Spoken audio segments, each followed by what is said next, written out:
Well, I wanted to ask you about this ride, this uphill cycling of Rickshaw Girl, where it just can't be stopped. It's published every year. It's finding new readers. New generations are discovering, and they're going to be reading it to their kids. It's a new classic. It's been a stage play. Now it's going to be a major motion picture. So how does that your experience with the book change from the point that it's unpublished to now? How has that relationship with your book evolved? Well, I'm especially excited about the movie. I think because I always worried about that book a little bit because it was I people would say to me, "Wow, Mitali's got writing an authentic story because I'm Bengali, right?" And but the book is about an uneducated rickshaw driver's daughter who's Muslim. And I grew up, my parents before the war, my grandfather was an educated Hindu landowner who employed Muslims and probably exploited them. So the gap between myself and my character was huge when it came to power and privilege, and I always knew that. So I lived there for 3 years. You try your best to unpack your privilege and to listen and to learn, but I always felt like, oh gosh, I'm not Muslim. I didn't have that experience, and I did my best. So, and it was also interesting to me because I grew up with my grandfather really being bitter about Muslims because he lost the jute farm in the war, and we had to flee the border across to the India side. And I wasn't born then, but my grandfather had to lose the land, lose the house, and Muslims took it. So, and on the other side, Hindus were taking Muslim land. So it was equally exploitative. Unfortunately, in my family, it was in that direction. So I grew up hearing pretty negative things about that. And, when you grow up with hearing negative things about another subset of people, you have to work really hard as an adult to really root that out. And even though you know that you don't feel that way, it's still in your child's, I think it's still in there. So one of the reasons I wrote this book is I wanted to offer it uh, as a peacemaking offering. And so, uh, some amazing things happened, Robert. I got to tell you a couple of stories. Well, first, when I went to do research for the book, I visited my grandfather's jute farm. I showed up on the doorstep of unannounced of this house that I had 7 generations of my family who had been in that house before we lost it in the war, and the grandson of the person who had taken over the land was there, and he was not pleased to see me. I look like a boss. I look like my face resembles that very much my father's and my grandfather's face. So he knew instantly who I was, and he was very suspicious as to my motives. I had come laden with gifts for the family. I wanted to really make peace. So as I drove up, now this is something you don't. This is like so stranger than fiction, because I had this intention to want to make peace. I was doing research for the book, and I drove up, and out of nowhere, I saw these two white birds. They were white doves that flew out of the sky. My father used to tell me about the beautiful white birds that were part of the land. They flew out of nowhere and they landed the top of the door of the house where 7 generations of my family had lived. And they stayed there the entire time that I was visiting that house. So I got to go into the house. I got to give presents to the women.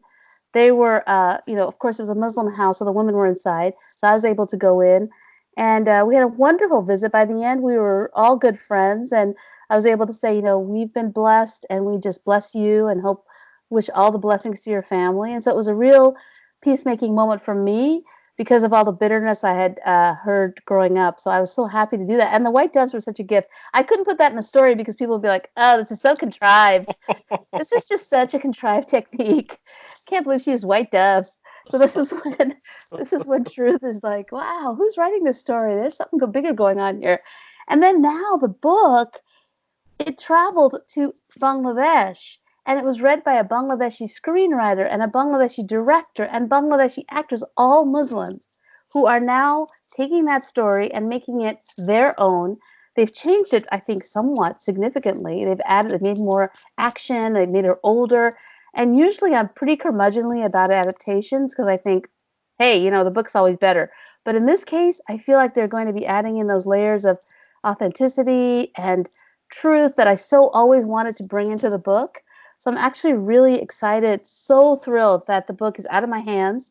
The story really doesn't belong to you anyway. It belongs to the readers after you've written it. So now it's being adapted by all these beautiful Bangladeshi Muslims, and they've been just wonderful to me, so welcoming and so gracious. And so I feel like much more is happening around the story, around in my own life, sort of a full circle. Then so to be able to have it released in Bangladesh, in a country where my parents had to flee during the war, it's just all this wonderful experience. Seeing it's going to be, I think, I'd probably just be bawling the whole time, ugly crying. I'll sit next to Nicholas Sparks and we'll both cry in my movie. You can hold each other's hands. What's going to happen to the rickshaw? Oh, it crashed. It's reconciliation. Yeah, I should invite him after this conversation. I should find his book. Hey, I want to hang out with me, Nicholas? No. Anyway. So you're a wonderful author. You can cry if you want to. We'll have a good time. Exactly. So anyway, that's the beauty of that story for me. It's got a bigger story that's in the, not outside of the fictional realm. So I'm so thrilled. Can't wait to see it. You feel that do you feel a sense of terror and dread? Will they get my story right, or do you feel an absolute peace and acceptance? Yes, the latter. I think, yes, I feel like it's in sure hands, and they're adding this beautiful, the director, Amitav Reza Chaudhary, he is amazing. And it's the first collaboration between an American, Sleeper Wave Films is producing it with, and the producer, Eric Adams, is just a strong supporter of the Bangladeshi film industry. And it's just a really wonderful collaboration. I was thinking, here I am. I'm a Christian. My parents are Hindus, and a Muslim director and a Jewish producer are collaborating, all of us together to bring this story. So it's sort of a wonderful partnership between many, many different people, and it's exciting to me to see it all coming together. Yeah. Did the stage adaptation kind of break you in, prepare you for other actors doing and making choices with your characters? Yeah, that was really helpful because they stayed pretty true to the book with the stage adaptation, but I think because the movie is being made in Bangladesh, on the land, on the terrain, and being acted by Bangladeshi actors, and it's just so rich with the texture, and I think it's going to be even better and more exciting than because of all of that. So I'm not sure. I mean, I'm really glad it's not being made by Hollywood. It's being made by Dollywood, which is their version of Dhaka, Bangladesh.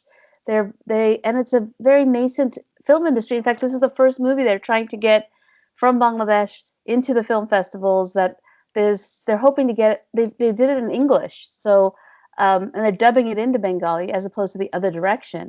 Oh wow! So they're trying to offer this story because of all the collaboration to the international community, to the global community, as their contribution to the film industry, which is, it hasn't really been, Bangladeshi films haven't really been seen much outside of the Bangladeshi community. So this is what they're hoping, and I'm hoping with them, hoping that it will reach Americans and British and Australians and Spain, and just go all over the place and really touch people's hearts from Bangladesh as to show what Bangladesh can do. I like to imagine if Hollywood were to adapt it, where would they put in the explosions? the rickshaw would be a spaceship. Hey, listen, my 85-year-old mom is still around. I don't want Hollywood near that. That probably had some steamy kissing scenes or something like that. And I'm mortified. Thankfully, Bangladesh doesn't do that. Because then it would be censored. They have to pass the censor board there. And I saw that in a lot of the marketing, right there on the poster, your name is extremely prominent from the novel by Mitali Perkins. It's in the description for the film. It's all over it. How thrilling is that for you, who once sat through all those rejections, didn't know if this would ever be a book, and now here's this major marketing campaign, Mitali Perkins? Let us vicariously experience that joy through you, if you would. I haven't even thought about that.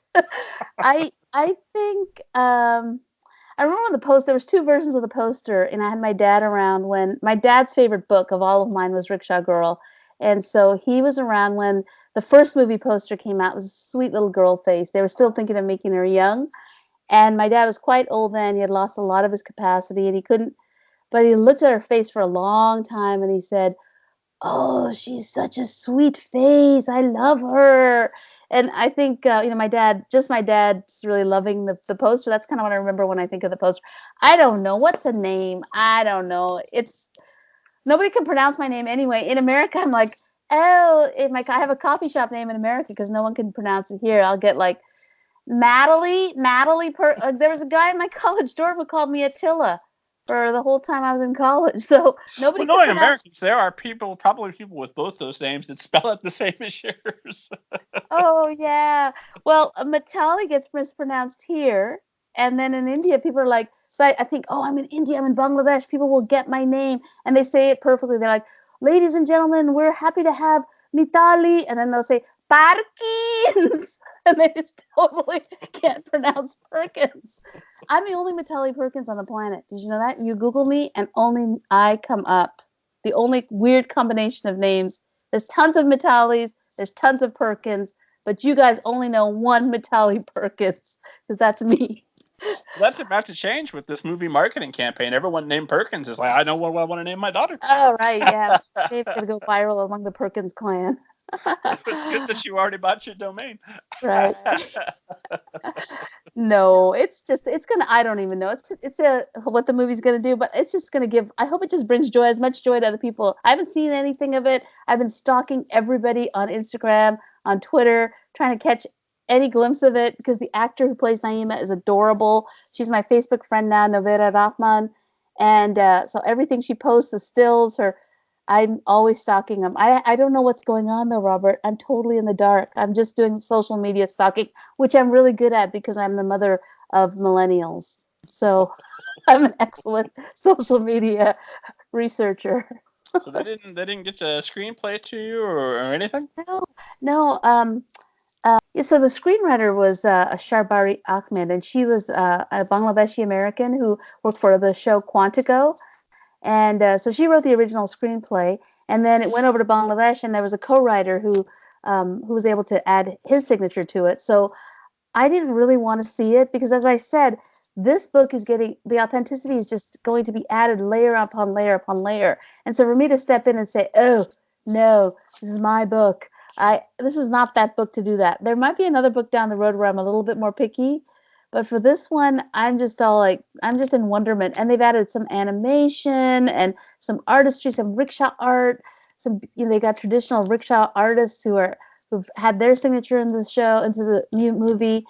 So I'm so excited to see all of that talent pulled together. I have no qualms about it at all. Now, another book, I just got another one of my books optioned for TV, and I might be more picky about that because it's Hollywood, and I'm not sure how they'll do. So, but for Dollywood, I'm like, go for it, everybody, do what you want, because I'm totally trust them. I think it's going to be wonderful. Can you say which book got optioned, or better not yet? No, I can. It's not formally announced yet, but it's the First Daughter books. I think both wonderful. of those. Yeah. That's kind of a middle grade book too. So yeah, but those, I have no idea why they got optioned, because they didn't sell well. I don't know. It's election year. Who knows? It's all a mystery, Robert. If I could figure this out for a formula, I would be able to tell your listeners how to do it. I would tell you, but I have no idea how this works. It's all just being in the right place at the right time. That's kind of amazing. I'm convinced some of the authors I talk to know the secret, but part of getting the secret is you have to swear some sort of terrible blood oath to never reveal it. I will never tell you how to get your books optioned. I know exactly how to do it, everyone, but I will not share that secret with you. I would. I just don't know how it happened. It's all the ups and all the downs. It's such a mystery to me. I just think there's a bigger story going on. At least in my life. I want to sell my soul, but the devil never asked. Right. No. That's not how it works. You don't want to do all that stuff. That will just depress you. Anyway, as children's books writers, we don't get access to all the power mongers anyway, so we just have to sort of wait and hope, right? I don't know, unless you've married into some Hollywood family, then maybe you have the connections, but not any of us have those connections as far as I know.